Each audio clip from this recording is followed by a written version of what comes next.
तो पुतना विगत 7 दिनों से इसी कार्य में लगी थी। वह ब्रजमंडल के शिशुओं को पकड़ पकड़ करके चुन चुन करके मार रही थी। लेकिन भगवान की ऐसी कृपा, ऐसी करुणा, इन 7 दिनों में पुतना के हाथ से जितने भी शिशु मारे गए, जितने भी बच्चे मारे गए, सब असुर कुल के ही मारे गए। यदुवंश का एक भी बालक नहीं मारा गया। यह भी भगवान की कृपा है। और उसी ब्रजमंडल में पुतना घूम रही है, लेकिन 7 दिनों तक उसे नंदगांव नजर नहीं आया। 6 दिनों तक नजर नहीं आया। कब नजर आया? तो 7वें दिन दिखा। क्यों 7वें दिन दिखा?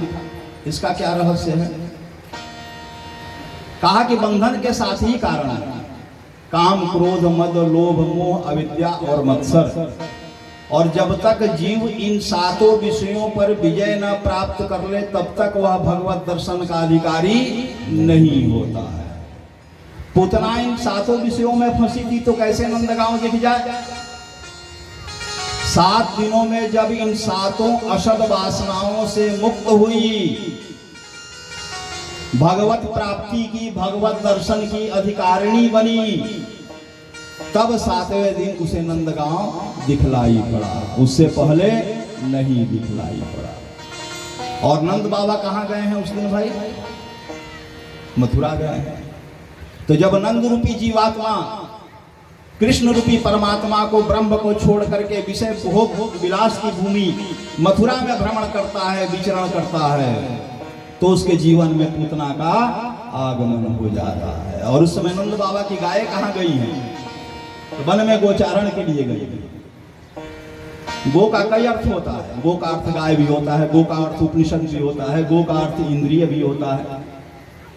तो जब अपनी इंद्रिया विषय वासना रूपी वन में भटकने लगे, तो समझो कि जीवन में पुतना का आगमन हुआ है। 7वें दिन पुतना का आगमन होता है। और उस दिन तिथि क्या थी? अष्टमी को भगवान का प्राकट्य हुआ है। तो अष्टमी से 7 दिन जोड़ोगे तो चतुर्दशी आ जाएगी। पुतना किस दिन आई है नंदगांव? चतुर्दशी के दिन आई है। चतुर्दशी ही क्यों? तो वासना का स्थान, निवास स्थान जो है, वह 14 स्थानों पर बतलाया गया है। इसी कारण चतुर्दशी के दिन आई है, क्योंकि वह वासना का स्वरूप है। यह 14 स्थान क्या है? तो 5 ज्ञानेंद्रिय, 5 कर्मेंद्रिय और 4 अंतःकरण, चतुष्टय। इन्हीं 14 स्थानों पर वासना जो है निवास करती है। और यही शिक्षा देने के लिए पुतना जो है वह चतुर्दशी के दिन आती है। पुतना का आगमन हुआ। पुतना जो है बाल शिशु धातनी है। जब पुतना पहुंची नंद भवन के सम्मुख, तो विशालकाय उसका शरीर का आकार था, राक्षसी स्वरूप था, विकट रूप था। लेकिन उसने अपनी माया से सुंदर स्वरूप धारण किया, देवांगनाओं सा स्वरूप धारण किया, इंदिरा लक्ष्मी का स्वरूप बनाया। हाथों में कमल लेकर के, कमल का पुष्प लेकर के बल खाते हुए, इठलाते हुए नंद भवन की ओर बढ़ी। अब द्वारपाल जो सुरक्षा प्रहरी आदि थे, उनकी दृष्टि पड़ी। लेकिन यह तो है वासना का स्वरूप, मोह का स्वरूप है, माया का स्वरूप है। जिसकी भी दृष्टि पड़ती वही आकर्षित हो जाता, मोहित हो जाता, पुतना को देखता ही कह जाता। और मन में सोचता, अरे नंद को लाला तो बड़ो चमत्कारी है भाई। यहाँ प्राकट्य हुआ नहीं कि और अनेक महापुरुषों का दर्शन के लिए आगमन हो रहा है। आज तो हद हो गई कि वैकुंठाधिपति नारायण की धर्म पत्नी महारानी लक्ष्मी साक्षात पधार गई है। सभी नतमस्तक हो गए, अपने भाले तलवार सामने से हटा लिए, आदर सहित स्थान छोड़ते चले गए। पुतना को किसी ने नहीं रोका। पुतना धीरे धीरे बढ़ते बढ़ते मुख्य महल में पहुंच गई। महल के भी अंतःपुर में पहुंच गई, जहां रानियों का निवास स्थान था। वहां बरामदे में एक कोने में लल्ला का पालना डला हुआ था। पुतना वहां पहुंची तो नंद रानी, रोहिणी आदि रानियां वहीं सब थी। नंद रानी, रोहिणी आदि की दृष्टि पुतना पर पड़ी। पुतना क्या है? वासना का स्वरूप है। जैसे ही पुतना पर दृष्टि पड़ी, पुतना ने सबके चित्त को ऐसा आकर्षित किया कि सबका देहाध्यास हो गया। अपने शरीर की सुध ही नहीं रही। पूतना को ऊपर से नीचे तक निहारने लगी, आनंदित होने लगी, भाव विभोर होने लगी, मन में भाव जागृत होने लगा कि साक्षात लक्ष्मी महारानी आज अल्लाह को आशीर्वाद देने आई हैं। प्राणाध्यास हो गया, अपने प्राणों का भी होश नहीं रहा, शरीर का भी होश नहीं रहा, और स्थिति यह हो गई कि स्वरूप की विस्मृति हो गई। अपने स्वरूप का भी बोध नहीं रहा कि हम कहाँ हैं, कहाँ नहीं हैं, क्या करना चाहिए, क्या नहीं करना चाहिए। माया जो है जीव के ज्ञान को, विवेक को ही नष्ट कर देती है। वासना जो है जीव के ज्ञान के, विवेक को ही नष्ट कर देती है। पूतना ने भी यही किया। पूतना को तो कन्हैया को उठाने के लिए भी नहीं जाना पड़ा, मांगना भी नहीं पड़ा। नंद रानी ने स्वयं लल्ला को पालने से उठाया और उठा करके पूतना की गोद में दे दिया, इसे भी थोड़ा आशीर्वाद दे दो। और हमारे कन्हैया पूतना की गोद में गए, और जैसे ही गए कन्हैया ने अपनी आंखें बंद कर दी। अब भगवान की आंखें बंद करने पर भी विद्वानों के अनेक मत हैं। भगवान ने क्यों आंखें बंद कर ली भाई? पूतना की गोद में गए तो भगवान ने आंखें क्यों बंद कर ली? कहा कि भगवान कौन है? तो बालक हैं, शिशु हैं, और बालक जो है अपरिचित व्यक्ति की गोद में जाने पर डर जाता है, भयभीत होकर के आंखें बंद कर लेता है। भगवान के लिए पूतना अपरिचित है, इस कारण भगवान पूतना की गोद में जाते ही अपनी आंखें बंद कर ली। किसी संत ने कहा कि नहीं नहीं, ऐसी बात नहीं है भाई। कहा क्या बात है? कहा कि पूतना कौन है? कहा कि मायावनी है, राक्षसी है, माया का रूप धारण करके आई है। और भगवान कौन है? कहा कि भगवान मायापति हैं, सभी मायाओं के स्वामी हैं। भगवान ने इस कारण आंखें बंद कर ली कि कहीं हमारी दृष्टि पड़ जाएगी तो पूतना की माया नष्ट हो जाएगी, लक्ष्मी का स्वरूप गायब हो जाएगा, राक्षसी स्वरूप प्रकट हो जाएगा। इस कारण भगवान ने अपनी आंखें बंद कर ली। किसी संत ने कहा कि नहीं नहीं, ऐसी भी बात नहीं है भाई। पूछा गया क्या बात है? कहा कि पूतना कौन है? कहा कि बाल शिशु घातनी है, छोटे छोटे शिशुओं का, बच्चों की हत्या करती है, महापापनी है, महादुष्टा है, राक्षसी है। ऐसी महापापनी के मुखारविंद का भगवान दर्शन नहीं करना चाहते, इस कारण भगवान ने आंखें बंद कर ली। किसी संत ने कहा कि नहीं नहीं भाई, ऐसी भी बात नहीं है, थोड़ा विचार करो। कहा क्या बताओ बाबा? कहा कि देखो, भगवान को विष पान की आदत नहीं है। विष पान के आचार्य जो हैं वह देवाधिदेव महादेव हैं। कल ही आपने कथा में सुना, भोलेनाथ। और भोलेनाथ कौन है कन्हैया के? कहा कि कन्हैया के इष्ट हैं, आराध्य हैं, स्वामी हैं। तो कन्हैया आंखें बंद करके अपने इष्ट, अपने आराध्य महादेव का आह्वान करने लगे कि हे महादेव, हमारे हृदय में प्रकट होइए और इस विष का पान कीजिए। अपने इष्ट का आह्वान करने लगे। किसी संत ने कहा कि नहीं नहीं भाई, ऐसी बात नहीं है। अरे भगवान को कोई लस्सी थोड़े पिलाने आई थी, लस्सी या जूस या शरबत थोड़े पिलाने आई, विष पिलाने आई है। तो विष तो कोई मीठा होगा नहीं, दवा मीठी होती है, दवा सदैव कड़वी होती है, विष सदैव कड़वा होता है। तो भाई बहुत कड़वी दवा हो और उसे पीना हो तो लोग कैसे पीते हैं? आंखें बंद कर लेंगे, श्वास रोक लेंगे, जबरदस्ती फटाक से जल्दी गटक जाओगे। तो कड़वा घूट पीना है, विष का घूट पीना है। इस कारण भगवान आंखें बंद करके साहस जुटा रहे थे, हिम्मत जुटा रहे थे। किसी संत ने कहा कि नहीं नहीं भाई, ऐसी भी बात नहीं है, बिनु प्रतीति हो ही नहीं प्रीति। कहा कि भगवान ने सोचा कि अगर इसे देख लूंगा तो प्रेम हो जाएगा, करुणा हो जाएगी। तो प्रेम हो जाएगा, करुणा हो जाएगी, इसका वध कैसे करूंगा, इसको मुक्ति कैसे प्रदान करूंगा? इस कारण अपनी आंखें बंद कर लिया। मान लो कहीं क्रोध ही हो गया, तो क्रोध बस, अगर क्रोध से हमने देख लिया तो यह जल करके भस्म हो जाएगी, नष्ट हो जाएगी, तो भी लीला समाप्त हो जाएगी। इस कारण भी भगवान ने अपनी आंखें बंद कर दी। किसी संत ने कहा कि नहीं भाई, ऐसी भी बात नहीं है। भगवान कौन है? कहा कि जगत के पिता हैं। पूतना कौन है? तो पूतना उनकी संतान है। अब एक पिता को अपनी संतान को अपने हाथों मुक्ति प्रदान करना हो यह पिता के लिए तो बड़ा कष्टकारी होता है, बड़ा हिम्मत जुटाना है, साहस जुटाना है। तो भगवान आंखें बंद करके हिम्मत और साहस का संचार कर रहे थे कि मैं पूतना रूपी संतान को मुक्ति प्रदान कर सकूं। किसी संत ने कहा कि नहीं भाई ऐसी भी बात नहीं है। भगवान सोचने लगे, ब्रजवासियों के, नंदगांव के वासियों के हित का चिंतन करने लगे कि पूतना का वध अगर यहाँ करता हूँ तो पूतना का शरीर बड़ा ही विशालकाय है, 8 कोस लंबा चौड़ा शरीर है, और कहीं नंदगांव पर गिर गई तो पूरा नंदगांव समाप्त हो जाए। तो पूतना का वध कहाँ करूं? भगवान आंखें बंद करके इस चिंतन में पड़ गए, सोच में पड़ गए। किसी संत ने कहा कि नहीं नहीं भाई, भगवान आंखें बंद करके नवग्रहों को मनाने लगे। सूर्यादि जो नवग्रह हैं उनको मनाने लगे कि हे नवग्रह कृपा कीजिए, करुणा कीजिए, ये हमारे जीवन में 10वीं ग्रह पूतना का आगमन हो गया है, इससे उद्धार कीजिए, मुक्ति दिलाइए। भगवान आंखें बंद करके प्रार्थना करने लगे। किसी संत ने कहा कि नहीं नहीं भाई, आयुर्वेद में पूतना नामक एक बीमारी भी बतलाई गई, जो द्वापर काल में 3 वर्ष से छोटे बच्चों को, शिशुओं को होती थी, और जिसको होती थी उसके प्राण बचाना कठिन हो जाता था, मुश्किल हो जाता था। तो भगवान के आंखें बंद करने पर भी संतों के अनेकानेक भाव हैं। भगवान ने आंखें बंद कर ली और पूतना प्रयास करती है कि विष युक्त दुग्ध का उनको पान कराएं। भगवान पूतना को पकड़ना नहीं चाहते हैं। पूतना पकड़ाने का बहुत प्रयास करती है, लेकिन भगवान पकड़ते नहीं है। देखो हमारे कन्हैया का एक स्वभाव है, पहले वह जल्दी किसी को पकड़ते नहीं है।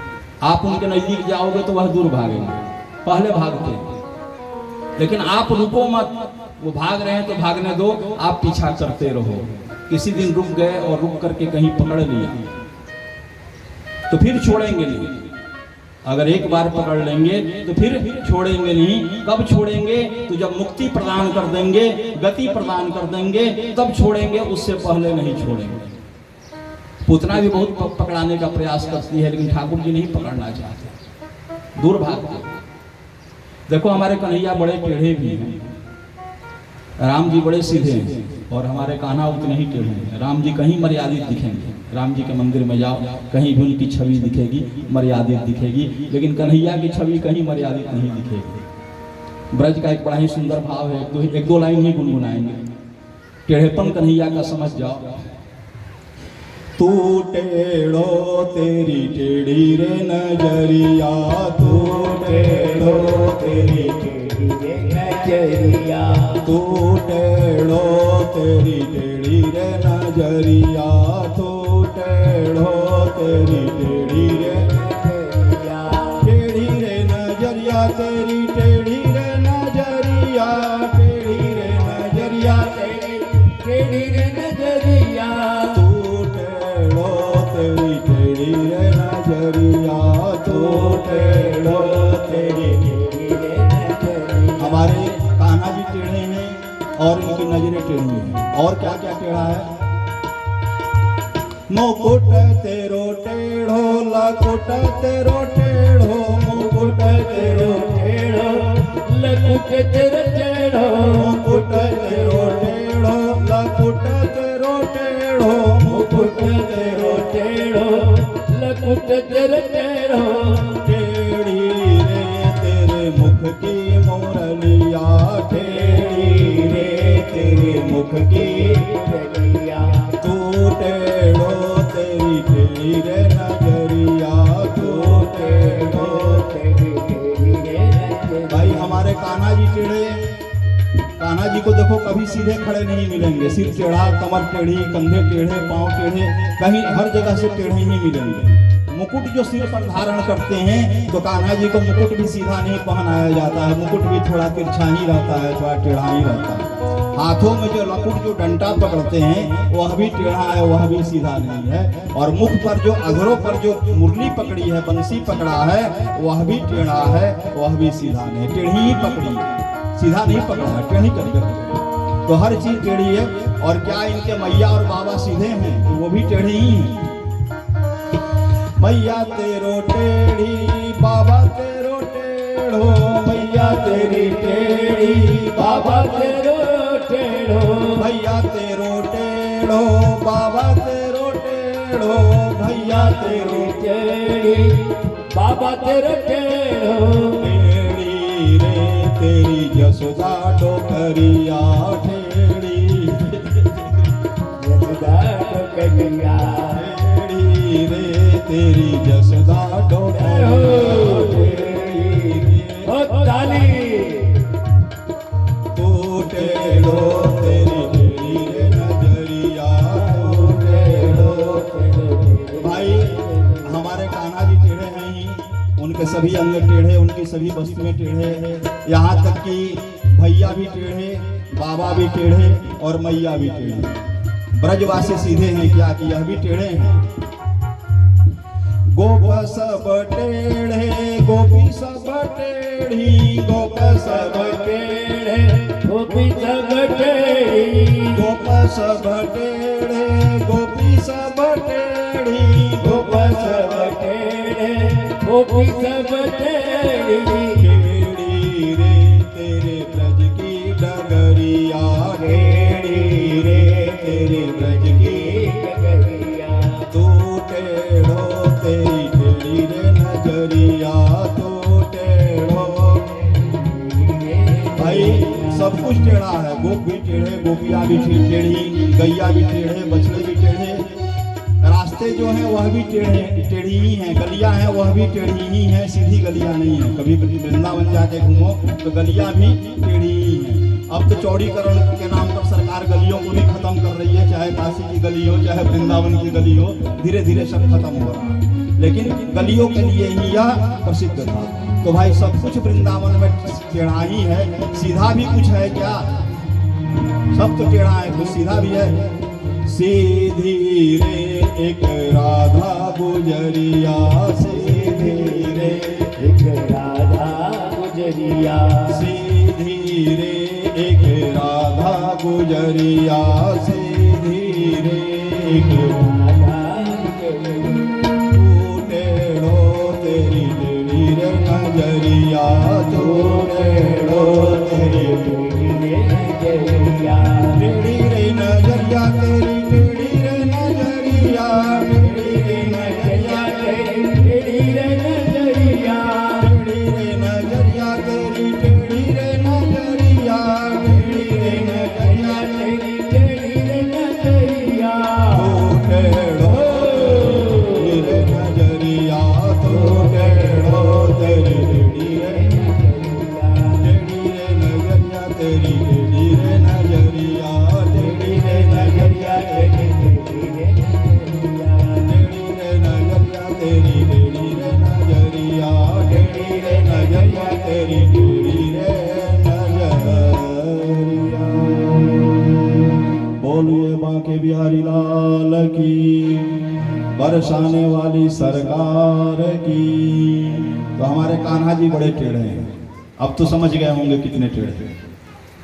बड़े टेढ़े हैं, जल्दी किसी को पकड़ते नहीं, पकड़ते हैं तो छोड़ते नहीं, पुतना को भी पहले पकड़ते नहीं, जब बहुत प्रयास करती है तब फिर पकड़ते हैं। पकड़ते हैं तो विष का तो पान कर ही रहे थे, विष के पान के साथ साथ पुतना के प्राणों का भी पान करने लगे, लेकिन बड़ी धीमी गति से, तीव्र गति से नहीं। तीव्र गति से करते भाई तब तो वही राक्षसी का विशालकाय रूप धारण करती, वहीं गिरती, पूरा नंदगांव खत्म हो गया। तो बड़े धीमे धीमे उसके प्राण शक्ति को खींचना शुरू किया, और जब प्राण शक्ति को खींचना शुरू किए तो पुतना के शरीर में पीड़ा होने लगी, पूरी नस नाड़ियां फटने लगी, विकल दर्द से व्याकुल हो गई, पीड़ा से व्याकुल हो गई। कन्हैया को अपनी गोद से फेंकने का प्रयास करती है, लेकिन फेंक नहीं पाती, कन्हैया छोड़ते ही नहीं। हमारा कन्हैया का स्वभाव है ना, पकड़ते हैं, पहले पकड़ते नहीं और पकड़ते तो छोड़ते नहीं। पुतना कहती है छोड़ना छोड़ना, लेकिन छोड़ना तो उनको आता ही नहीं, कैसे छोड़ दे? जब तक पुतना को मुक्ति प्रदान नहीं कर दे, गति प्रदान नहीं कर दे, तब तक छोड़ कैसे दें? भगवान से नहीं छूट पाती, अंततः अपने विशालकाय राक्षसी स्वरूप में प्रकट हो जाती है, और उसके विशालकाय राक्षसी स्वरूप को देख करके यशोदा, रोहिणी आदि रानियां जो हैं वह मूर्छित होकर के वहीं गिर पड़ी। और पूतना अपने अंक में एक हाथ से कन्हैया को दबाए हुए और बड़े वेग से आकाश मार्ग की ओर उड़ती है और आकाश मार्ग की ओर उड़ते हुए आकाश मार्ग से मथुरा की ओर बढ़ने लगती है। भगवान भी धीरे धीरे प्राण शक्ति को खींच रहे हैं, देख रहे हैं, उचित स्थान की तलाश भी कर रहे हैं कि कहाँ पूतना का वध किया जाए भाई, कहाँ पूतना को मुक्ति दी जाए। जब नंद गांव की सीमा से बाहर निकल गई, मथुरा के सीमा में जब प्रवेश की तो वहां कंस का एक उपवन था, बागीचा था कंस। यह बड़ा ही विशालकाय बागीचा था, 6 कोस लंबा और 6 कोस चौड़ा विशालकाय यह उपवन।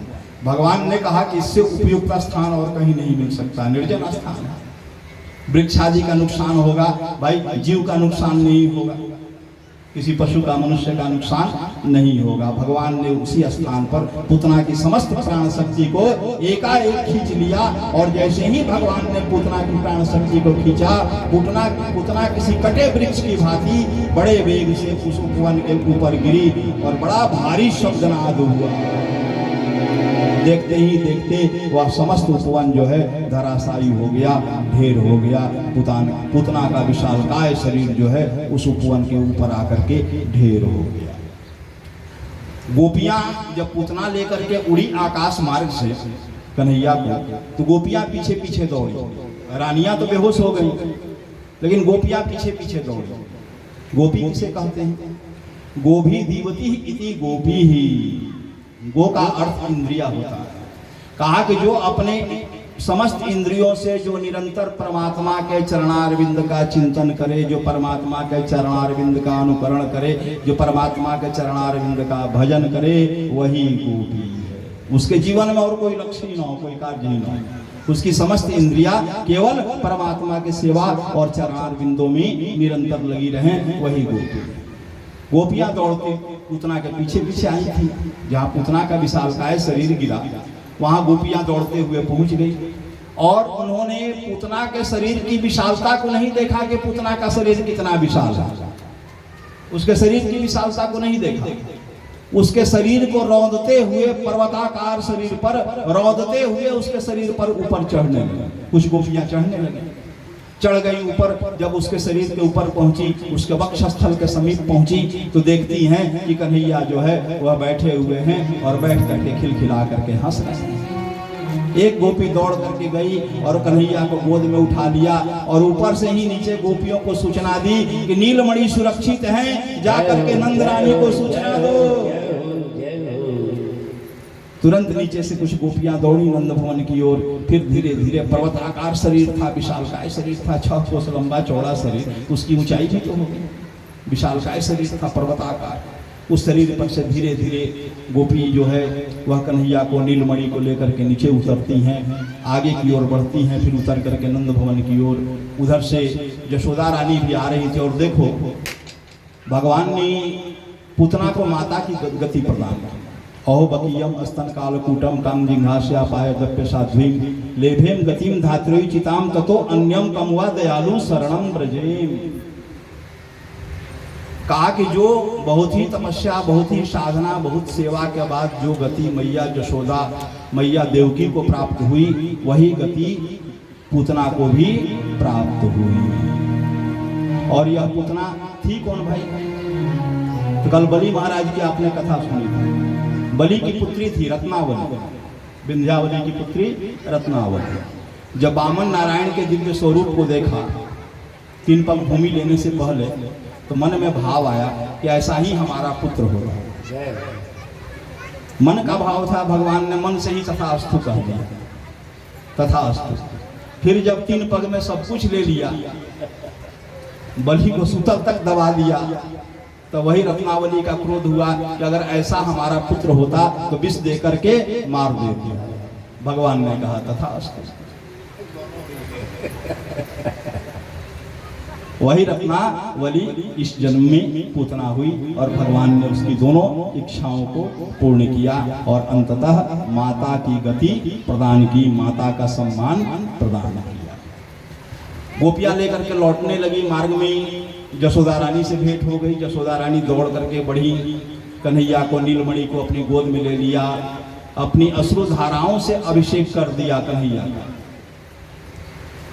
लिपटा करके अंग से रोने लगी और रोते रोते बिलखते बिलखते कहा, संकल्प लिया मैया ने कि आज से कभी भी किसी भी अनजान व्यक्ति की गोद में कन्हैया को मैं नहीं दूंगी। संकल्प ले लिया उस दिन मैया ने और कन्हैया को लेकर के आई। विद्वानों को बुलाया गया, शांति पाठ आदि कराया गया, स्वस्ति वाचन आदि कराया गया, शांति जल से कन्हैया को स्नान आदि कराया गया। इस तरह से भगवान ने पूतना को गति प्रदान की। भगवान के जन्म के 9वें दिन नंदगांव में श्रीधर ब्राह्मण का आगमन। यह श्रीधर ब्राह्मण बड़े ही उच्च कोटि के तांत्रिक थे, तंत्र मार्ग के बड़े ही ज्ञाता थे। आए नंद भवन में, ब्राह्मणों का बड़ा स्वागत था। नंद रानी ने आंगन में बैठाया, जल जलपान आदि कराया। ब्राह्मण देवता बैठे थे आंगन में, कन्हैया का पालना पड़ा था। तब तक मैया को घर का कुछ काम याद आ गया। कहा कि ब्राह्मण देवता आप विराजो, मैं अभी घर का कुछ काम निपटा कर आता हूं। मैया कुछ काम निपटाने चली गई। श्रीधर ब्राह्मण ने देखा कि बढ़िया मौका है, कंस से प्रेरित होकर आए थे भगवान का वध करने के लिए। तुरंत उन्होंने अपनी तंत्र शक्ति से कृत्या का निर्माण किया। मंत्र के द्वारा किसी राक्षसी का निर्माण करना, इसे कृत्या का निर्माण करना कहते हैं। तो मंत्र शक्ति से एक राक्षसी का निर्माण किया और उसे कन्हैया का वध करने के लिए भेजा। जैसे ही वह कृत्या अग्नि के समान जलती हुई कृत्या जैसे ही कन्हैया के पालने के समीप पहुंची, कन्हैया ने अपने नेत्रों की कटाक्ष से उसे हल्का भर निहारा और नेत्रों की कटाक्ष मात्र के प्रभाव से वह कृत्या वहीं जल करके भस्म हो गई, नष्ट हो गई। तब श्रीधर ब्राह्मण बड़े आश्चर्यचकित हुए। फिर मन में सोचा कि अरे अभी तो है क्या, 9 दिन का बालक है, क्या कर लेगा, चलो इसका गला दबा करके ही मार डालते हैं। श्रीधर ब्राह्मण बढ़ते हैं कन्हैया की तरफ। और एक चीज और यहाँ है, सूरदास बाबा बड़ा सुंदर भाव वर्णन करते हैं कि जहाँ कन्हैया का पालना रखा हुआ है वहाँ दीवार पर मैया ने एक सूप टांग करके रखा है और सूप में कई प्रकार का टीका उका लगा करके रखा है, कई प्रकार का नजर नजर से बचने के लिए कई प्रकार के चिन्ह आदि उकेर करके रखा है। सूरदास बाबा लिखते हैं, देखो अद्भुत अविरल की गति कैसो रूप धर्यो है रे।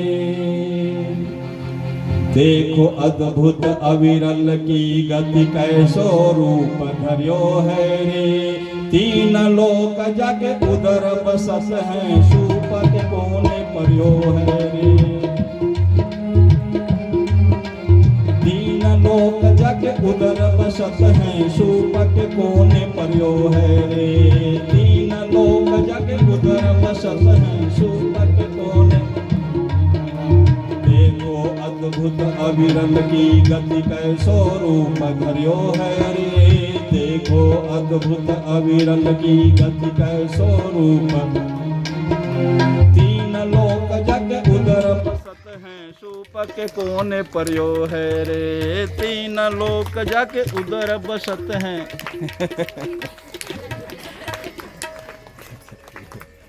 चालू करो जी बालक। बोलिए बांके बिहारी लाल की। सूरदास बाबा का भाव यह है कि जिनके उदर में समस्त सृष्टि समस्त ब्रह्मांड समाहित है, उनको नजर से बचाने के लिए मैया ने सूप ठीक करके रखा है, सूप टांग करके रखा है, जादू टोना करके रखा है। और तब भी रक्षा कहाँ हो पा रही है, श्रीधर गला दबाने के लिए यहाँ पहुंच गए। श्रीधर ब्राह्मण आगे बढ़ करके कन्हैया के पालने में अपने दाहिने हाथ से कन्हैया का गला दबाने का प्रयास करते हैं। भगवान मुस्कुराते हैं और मुस्कुराते हुए अपना बायां पांव उठाते हैं और वाम पदांगुष्ठ बाएं पांव के अंगूठे से हल्का सा प्रहार श्रीधर ब्राह्मण पर करते हैं। और उस प्रहार का प्रभाव होता है कि श्रीधर ब्राह्मण 20 फीट ऊपर उछल जाते हैं और उछल करके जब गिरते हैं तो जहाँ पर गिरते हैं वहाँ पर दूध दही की हांडियाँ एक के ऊपर एक सजा करके रखी हुई थी। उन हांडियों के ऊपर गिरते हैं, उनके गिरने से समस्त हांडियाँ फूट जाती हैं और दूध दही में उनका स्नान हो जाता है। और भगवान इस प्रहार के साथ सोचते भी हैं कि क्या करूं, ब्राह्मण है, जीवन का प्रारंभिक समय है, 9 दिन अभी हुआ ही है और 9वें दिन ही ब्रह्म हत्या। यह तो ठीक नहीं होगा। तो भगवान ने सोचा कि बाभन मारे नहीं भलाई, अंग या को मैं देव नसाई। सूरदास बाबा का ही भाव है, सूरदास बाबा का ही भाव है कि बाभन मारे नहीं भलाई, मार दूंगा तो ब्रह्म हत्या का दोष लग जाएगा, लेकिन दुष्ट है, बिना सजा दिए भी छोड़ना ठीक नहीं है। तो कहा कि अंग या को मैं देव नसाई, इसके एक अंग की शक्ति छीन लेता हूं। और भगवान ने इस वाम पदांगुष्ठ के प्रहार के साथ में उनकी वाणी की शक्ति, बोलने की शक्ति को छीन ली। अब श्रीधर ब्राह्मण जब उन हंडियों पर से उठे, दूध दही से स्नान करके उठे, तब तक हंडियों के फूटने की जो आवाज हुई, बड़ी तेज आवाज हुई।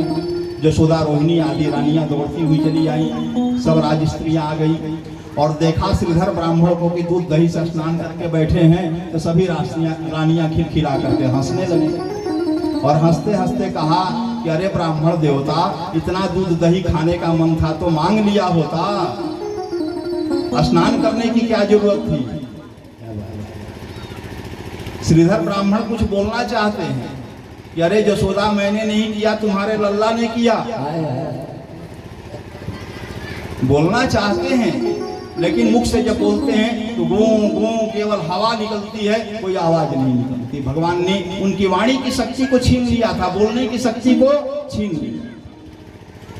श्रीधर ब्राह्मण अंततः वहां से तिरस्कार का अनुभव करके, अपमान का अनुभव करके उठते हैं और चुपचाप सिर झुका करके वहां से निकल जाते हैं कि निकल जाने में ही बुद्धिमता है, सम्मान। श्रीधर ब्राह्मण के जाने के कुछ दिनों बाद नंद भवन में कागासुर का आगमन होता है। कंस से प्रेरित कागासुर आता है। भगवान पालने में झूला झूल रहे थे नंद भवन के आंगन में। कागासुर जब उन पर आक्रमण करता है तो भगवान उसे अपने बाएं हाथ के 2 उंगलियों से पकड़ते हैं, उसके कंठ को पकड़ते हैं और पकड़ करके घुमा करके फेंक देते हैं। और फेंकते हैं तो कागासुर जाकर के सीधे कंस की सभा में अधमरा होकर के गिरता है।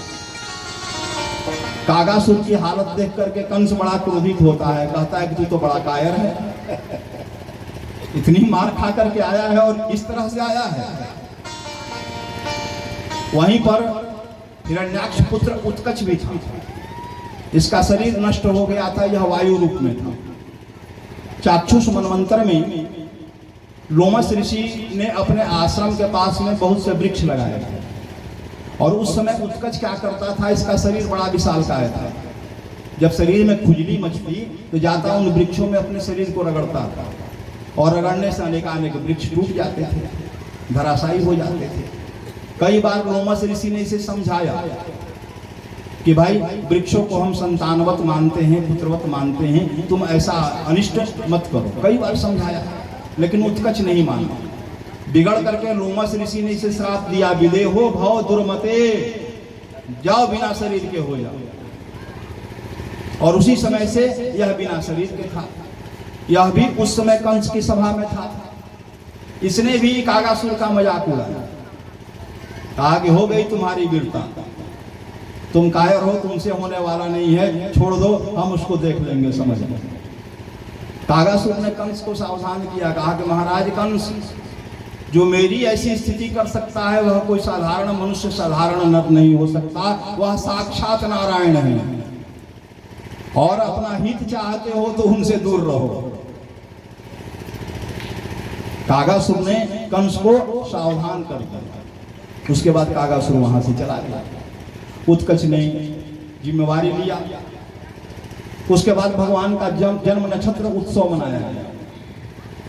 उस समय भगवान 108 दिन के हो गए, तब उनका जन्म नक्षत्र उत्सव मनाया गया। उत्सव जब मन रहा था तो नंद भवन में समस्त ब्रजवासियों को निमंत्रण दिया गया था। कन्हैया एक पालने में आंगन में थे, बीच आंगन में ही पालना था, सब लोग आ जा रहे थे तो आने जाने में दिक्कत हो रही थी। मैया ने सोचा कि कन्हैया के पालने को कहीं किनारे करें, तो आंगन में एक कोने में बैलगाड़ी खड़ी थी जिस पर राशन ला करके लादा गया था। ब्रज में बैलगाड़ी को वहां सकट कहते हैं, आपके यहाँ क्या कहते हैं? गाड़ी कहते हैं। तो गाड़ी लगी हुई थी और बैलगाड़ी का यह नियम था कि पहले बैलों को मान लो कि सामान लेके घर पर आ गए तो बैलों को खोल दिया जाता था और एक लकड़ी लगा करके बैलगाड़ी को खड़ा कर दिया जाता था, सामान बाद में भी उतरते रहता था। हमारे यहाँ उसको ऊटी कहते हाँ, हैं। जो भी हो एक लकड़ी का ठेंगा लगाकर उसको खड़ा कर दिया। जो ऊटी कहते हैं ना। जी, तो उसी तरह से लकड़ी के सहारे बैलगाड़ी खड़ी की हुई थी। भंडारे के लिए, उत्सव के लिए मथुरा से सब सामान आया था, घी, तेल, आटा, चावल, दाल, चीनी सब उस पर लदा हुआ था, सारा सामान लदा हुआ था। तो बैलगाड़ी की यह विशेषता होती है कि पीछे के दोनों पहियों के बीच में काफ़ी खाली जगह होती है। तो मैया ने सोचा कि कन्हैया का पलना वहीं सकट के पिछले भाग में कर देती हूँ, पहियों के बीच में कर देती हूँ, किनारे भी रहेगा, किसी प्रकार का खतरा भी नहीं रहेगा और आने जाने में भी किसी को कठिनाई नहीं होगी। ले गई पालना उठा करके सकट के पिछले भाग में, गाड़ी के पिछले भाग में दोनों पहियों के बीच में सकट को भीतर घुसा दिया और वहीं मधुमंगल, श्रीदामा आदि एक दो बच्चों को कह दिया, बैठा दिया कि कन्हैया को खिलाते रहना, देख रेख करते रहना और अपने घर के कार्यों में लग गई, मेहमानों के स्वागत में लग गई। उसी समय हिरण्याक्ष पुत्र उत्कच जो था, इसका शरीर तो वायु रूप था, कोई शरीर तो था नहीं, हवा था, वायु का रूप था। यह पहुंचा और उसी सकट में समाहित हुई। भागवत में इसको आप लोग सकटासुर के नाम से भी जानते हैं। उसी सकट में या उसी बैलगाड़ी में समाहित हो गया, प्रवेश कर गया और धीरे धीरे उस सकट के भार को, बैलगाड़ी के भार को बढ़ाने लगा। धीरे धीरे वह सकट नीचे आने लगा। जब सकट नीचे आने लगा, पालने के करीब आ गया तो कन्हैया रोने लगे। कन्हैया ने देख लिया, समझ लिया कि सकटासुर का आगमन हो गया है, रोने लगे। और बच्चे तो बच्चे हैं, जिन बच्चों को मैया यशोदा देख रेख के लिए बैठा कर गई थी वो अपने खेल में मगन हो गए थे। कन्हैया के रोने की तरफ उनका ध्यान ही नहीं गया। धीरे धीरे सकट एकदम पालने के करीब आ गया, लगा कि पालने को तोड़ देगा दबाने। तब कन्हैया ने यहाँ भी अपना बायां पांव उठाया और वाम पदांगुष्ठ से हल्का सा प्रहार सकट पर किया और वह सकट 340 फीट ऊपर जाकर के बड़े वेग से नंद भवन के आंगन में गिरा और गिरते ही चकनाचूर हो गया। सकट में लदा हुआ सारा सामान जो है आंगन में बिखर गया और सकट के टूटने की ध्वनि जो है बड़ी तीव्र हुई। यशोदा आदि रानियां दौड़ करके आई।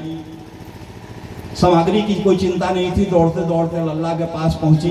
रुद्गतम सुतमादाय यशोदा ग्रह संकिता, रोते हुए कन्हैया को जाकर के अपनी गोद में उठाती हैं। कुछ अरिष्ट ग्रहों की शंका कि कुछ ग्रहों का प्रभाव है, कुछ अरिष्ट योग आदि है भाई, उठा करके गले से लगा लेती हैं।